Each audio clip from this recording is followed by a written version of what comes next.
Okay, everyone, this is part two. We just happened to get matched together again, which is so fortunate. But Hmm. okay, but you were talking about the difference between redneck and white trash. Okay. Uh, as I was saying, a lot of us we have fields, we grow crops, stuff like that.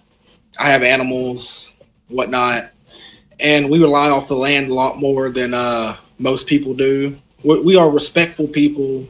We love to be outside, do hunting, fishing type of stuff, and we're not mean. We don't hate nobody. We just do whatever we feel we want to do. A lot of us support anarchy. Me personally, I don't because that would be just too hectic. And That's amazing. like white trash. Don't get me started on. I hate white trash people. They primarily live in trailer parks. That's true. I'm not gonna lie to you on that. A lot of them are wife beaters. Hmm.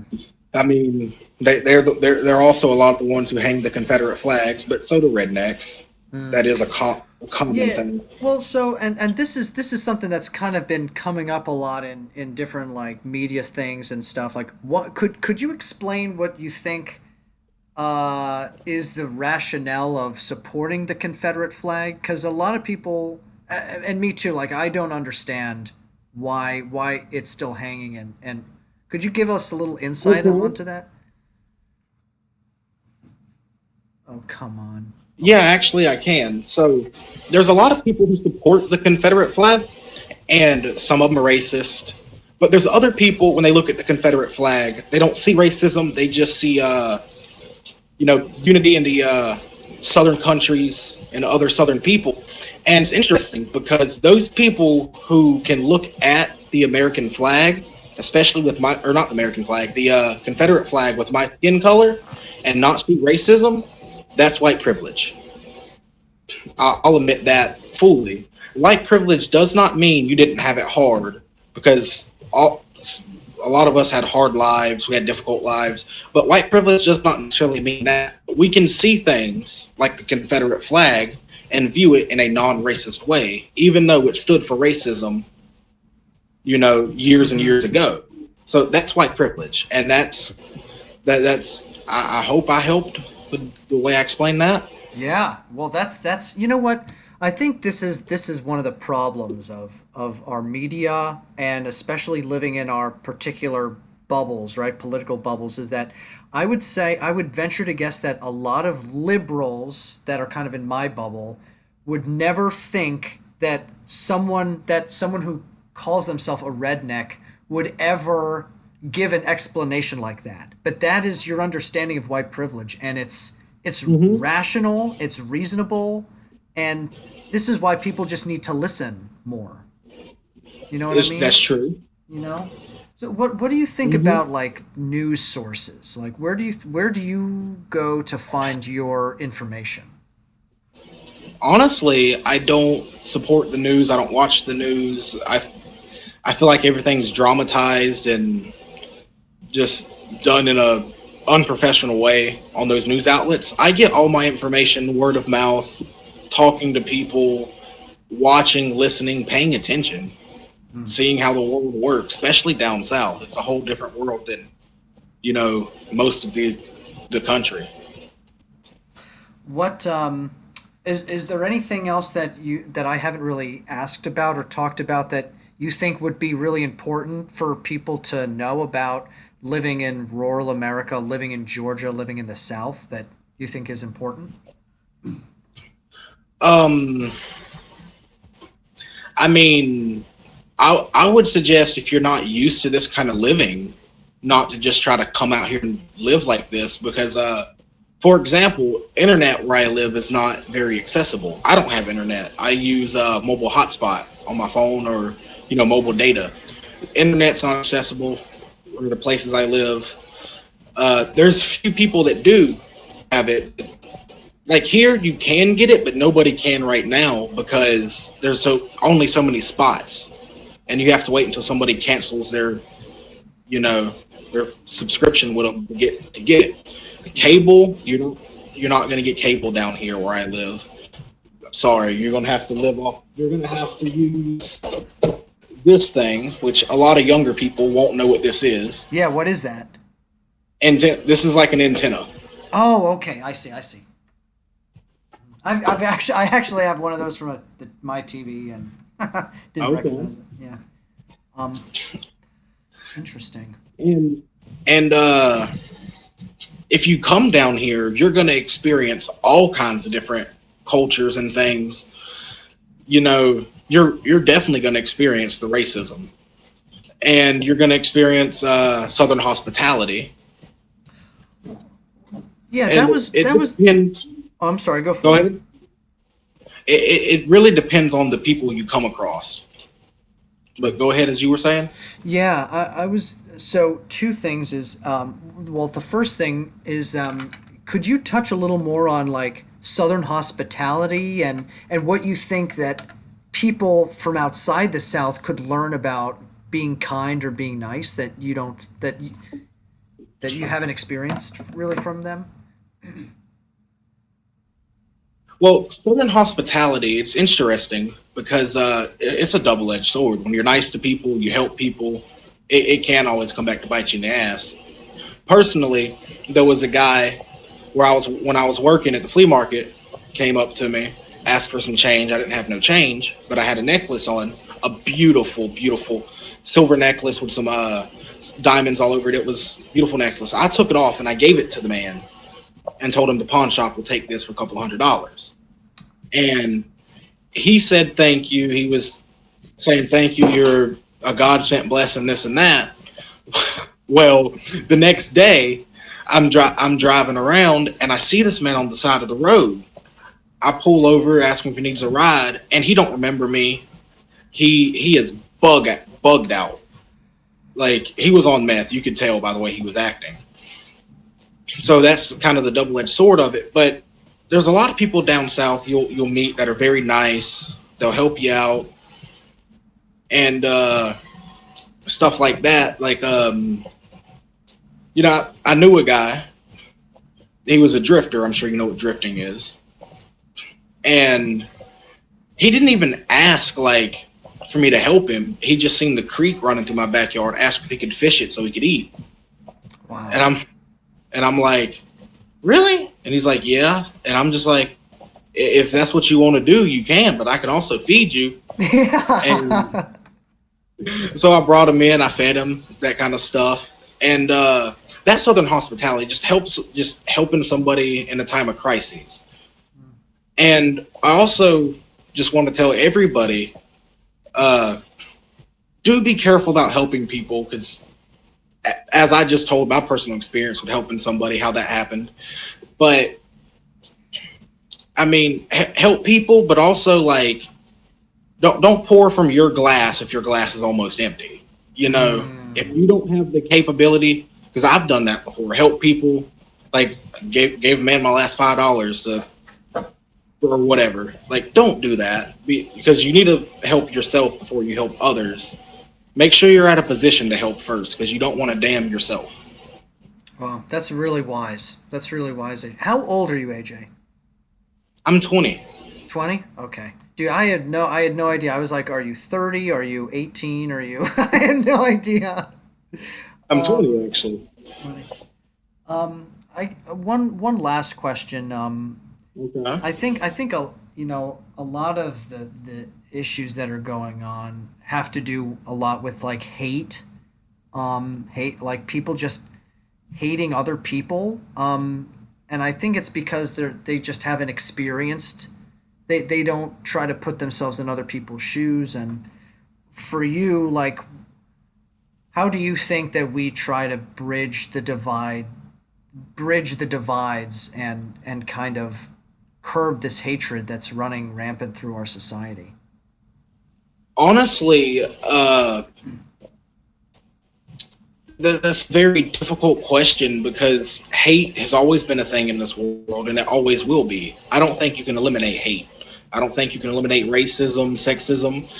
There's stepping stones. There's ways to lessen it, which is basically just come together as a community.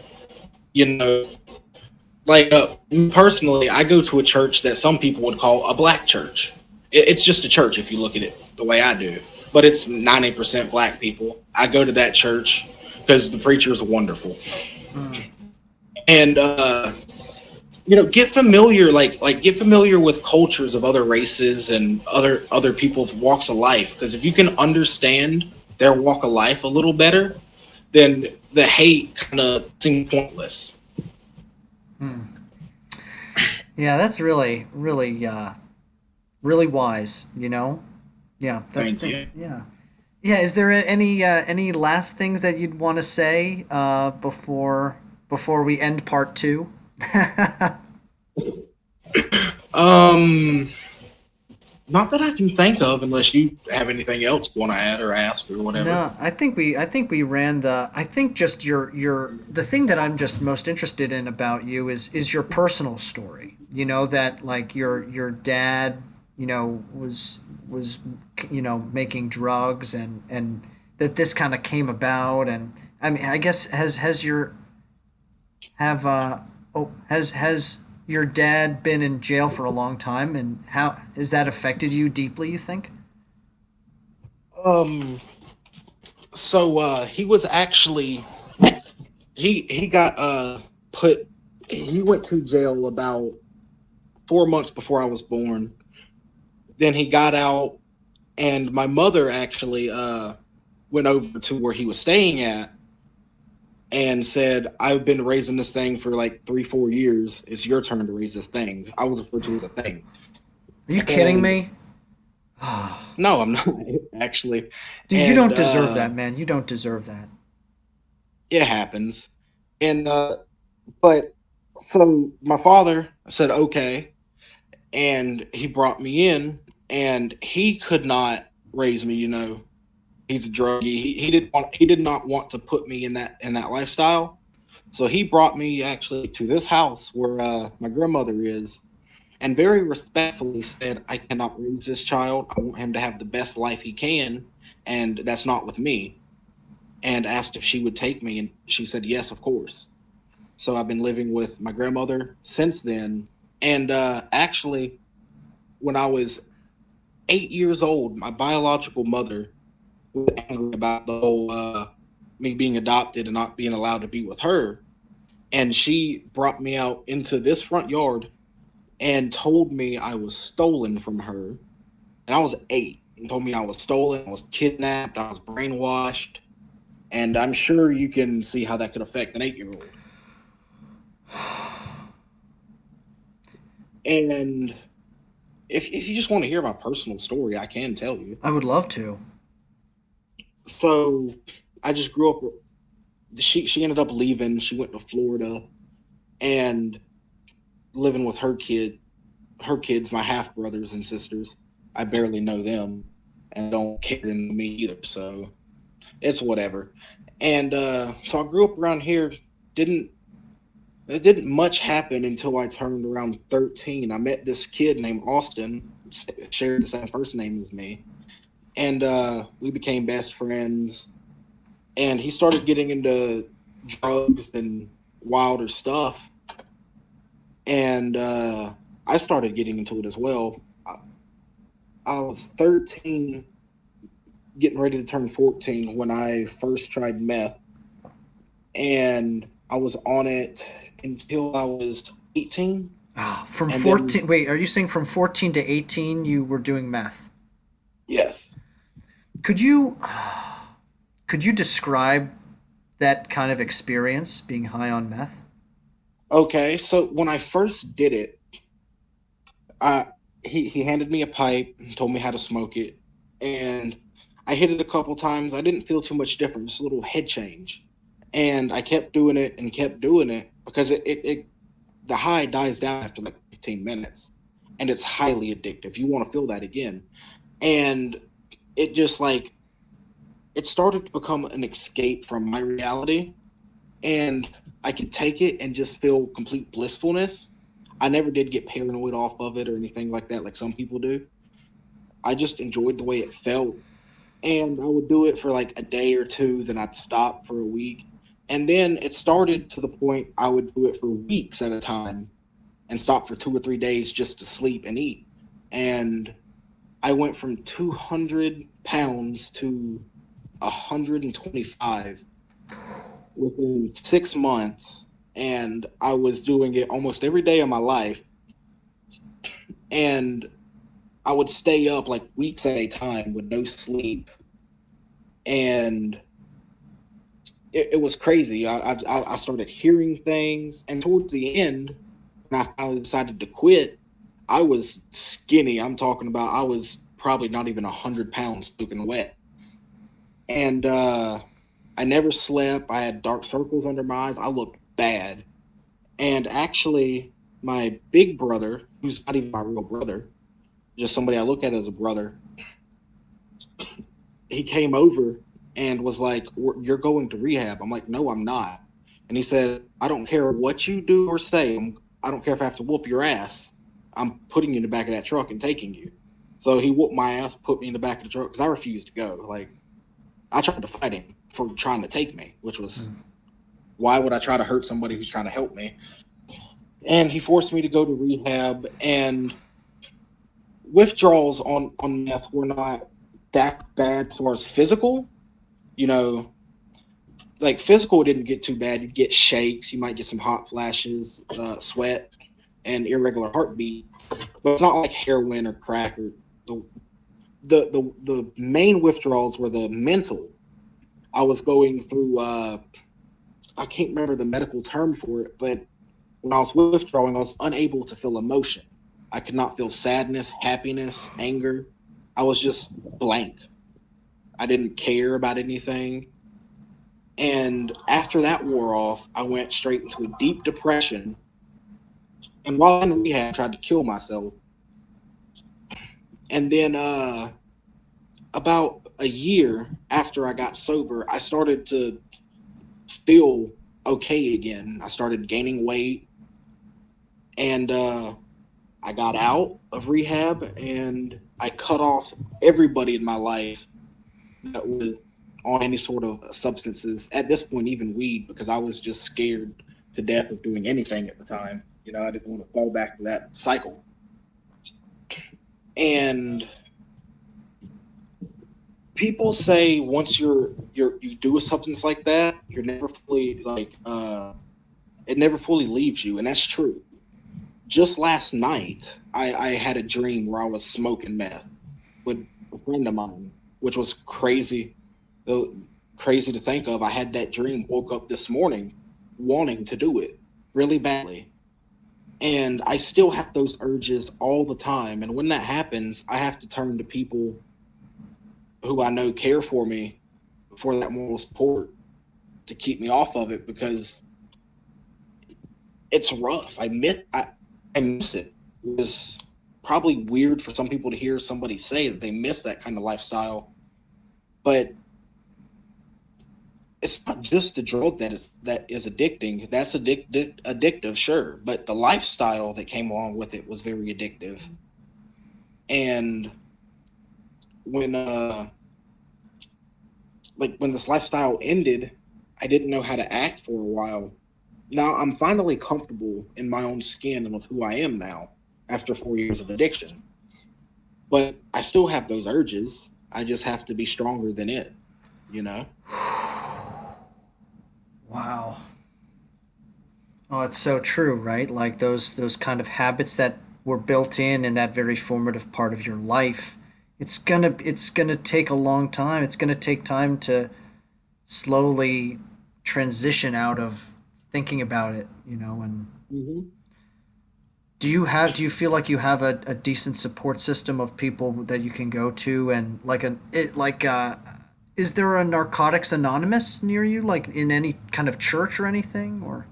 Yes, actually. I went to Narcotics Anonymous meetings for a while, and I started to almost got back into it because a lot of these people were only there because they were forced to by probation officers or judges, and they were still doing drugs like right out there in the parking lot. Hmm. So I had to quit. I had to quit going to Narcotics Anonymous, and I didn't know what to do with myself after that. And I went to a church who offered those kind of meetings, but in a more controlled environment, a lot more controlled, and it was a lot better. Like people used to actually go to Narcotics Anonymous to find like plugs for their to get more drugs. Literally, I've seen it happen. So you got to Yeah, be careful with that kind of stuff. you really like to be able to be able to curb that. You have to voluntarily want to do it. You can't be forced to, like these people who are going to these NA meetings, just to find drugs. Like, the law can't force you to change your heart. You know what I mean? No, Like, they can't. Nobody can force an addict to get sober. They have to want that on their own. Like when I first went to rehab, I refused. I did not want to get sober, and that they had me in there for a year, and I kept telling them, "Fuck you! I'm not listening to you. I'm not going to meetings because as soon as I get out of here, I'm getting high." That was my mindset for a while, but eventually I did decide to go to their meetings, inside of the facility and take part. And being sober is a wonderful thing, a wonderful feeling for somebody like me. And I had to actually have the mindset to want to quit in order to quit. do And you? there was go ahead. Oh, I was just gonna to ask. Was there? Do you remember the moment where you where if it was like a trigger moment where you were like, oh, like I want to get sober now. Like was there a moment like that? No, it was more gradual. Was gradual. It was a gradual thing. I mean, there was the straw that broke the camel's back, which is when I heard my friend of very many years died from meth.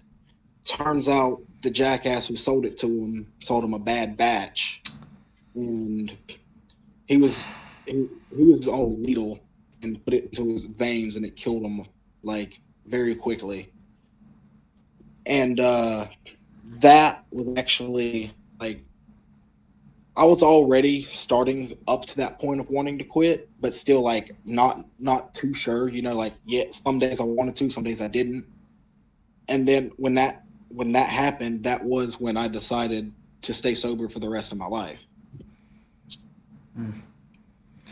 Well, man, good for you. I don't know if I can, you know, if you ever feel like you're in need of support or anything, this is one of the things that I think this channel can help provide. Actually, is some kind of support system, and just that you're sharing your story here, that other people will listen to this and see that it's possible to, with willpower, to Mm-hmm. overcome these. And I do want anybody who is on a substance or anything addictive. I do want them to know that there is hope. There always there always has been hope. There are people who care about you. You just have to you just have to want to be sober. And most people don't want to be sober. I get it, I understand it. I was the same way, but in order to lead your best life, you have to be sober. I mean, like with alcoholics, there's people who can go, they can have a drink and be fine. And then there's people who, if they have a single drink, they spiral, right? Yeah. Same thing with any other substance. You have to be willing to make sacrifices. Like when I got sober, I could not stand to be around the same people I used to call brothers, because the only thing we ever really had in common was the substance we were doing together. So you're gonna have to make sacrifices, push people out of your lives. You People who you did these things with are gonna judge you, but who fucking cares, Yeah, right? yeah. I mean, you cannot surround yourself with toxicity like that. You have to be around people who bring you up. who you have like you have an idea of yourself that you admire, and you want to work towards that. Hmm. And you know, as I mentioned, addiction never truly leaves you. Sometimes the best course of action is to find something else that you love that is helpful instead of harmful and get addicted to it. You know, some people working out, the fitness life could help some people not so much. Uh, you know, there's so many things that can be helpful to your mind, body, and soul that you can get addicted to, as in far as lifestyle changes. You know what I mean? Mm-hmm. Like personally, when I get to the point that I feel like I just can't deal no more, and to the point I feel like I have to go get high, I go fishing. It's my personal escape. People have to find escapes, things that they can do to ease their mind. And a support system is 1,000,000% necessary. You need to have somebody in your life who will help you, talk to you. Like my grandmother, she has sat there for, I think, literally 12 hours straight. She was tired as hell. Thank God she's a trooper. She loves me to death. Just listen to me kind of vent and talk about how much I missed that old lifestyle, and just listened contently and let me pour my heart and soul out. You need somebody like that. And I think like what you're saying is something that's so important, and that I've been talking about too, is the idea that we need to listen to understand each other, not listen to mhm, respond. The reason we listen is not to say the next thing, to have the next thing ready to mhm, say. We need to try mhm, to come together, like mind meld or something. Like just be present with the person. That is the biggest gift that a person could ever ask for, I think. That support. mhm. you know, Sometimes I don't need you to tell me nothing. I just need somebody to listen. That is how it works sometimes. Sometimes you don't need advice. You just need somebody to listen to you, spill your guts out. And another point I would like to bring up, I don't believe in curing your addiction with other substances, methadone, things like that.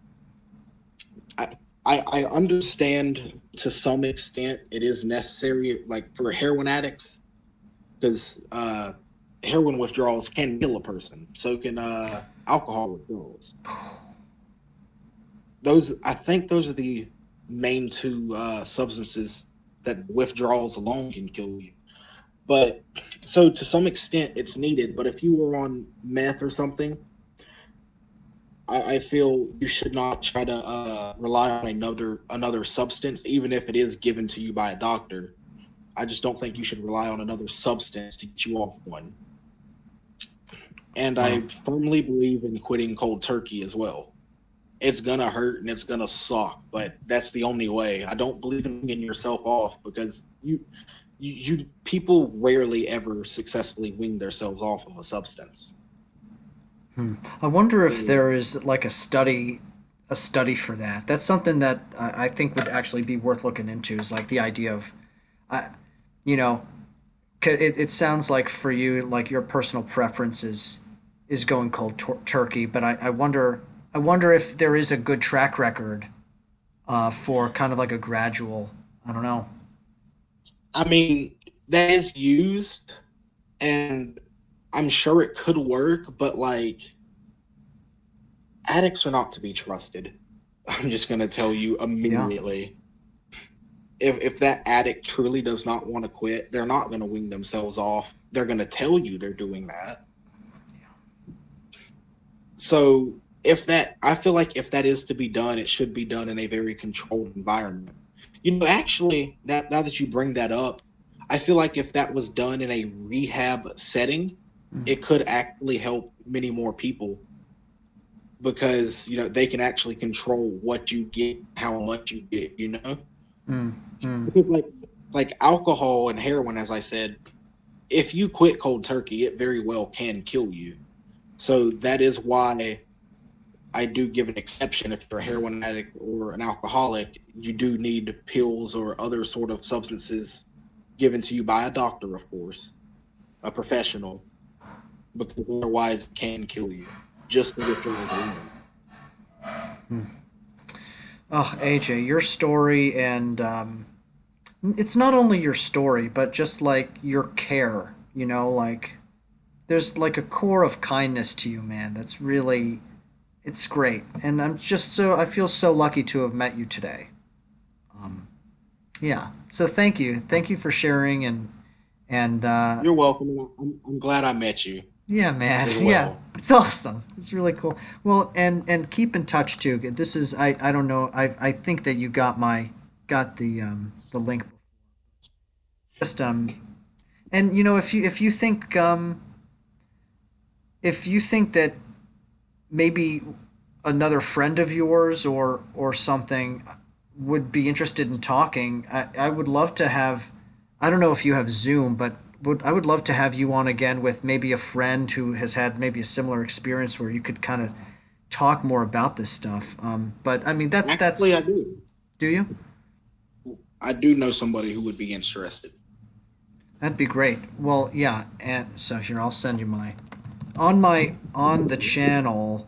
I have my email, but I'll just send it to you here again, just to so get in touch with me, and maybe we could schedule just like a because I have a cousin too that actually works in like a psychiatric hospital, and Okay. she's expressed interest in like talking about like rehab centers and stuff a little more in depth too. So it could just be an interesting Okay. conversation. You know what I mean? I would be interested in talking to her about it because I've had my fair share of experience in psychiatric hospitals and rehab facilities. Well, yeah. It seems like that's actually pretty. It's becoming pretty mainstream. Actually, is like experiences in these places, and that's not something that's ever talked about in on social media. It's never talked about in mainstream media. There's no fucking way anyone would ever fucking talk about that shit.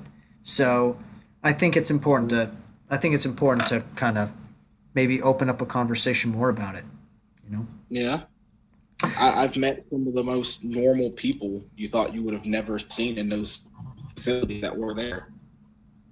Hmm.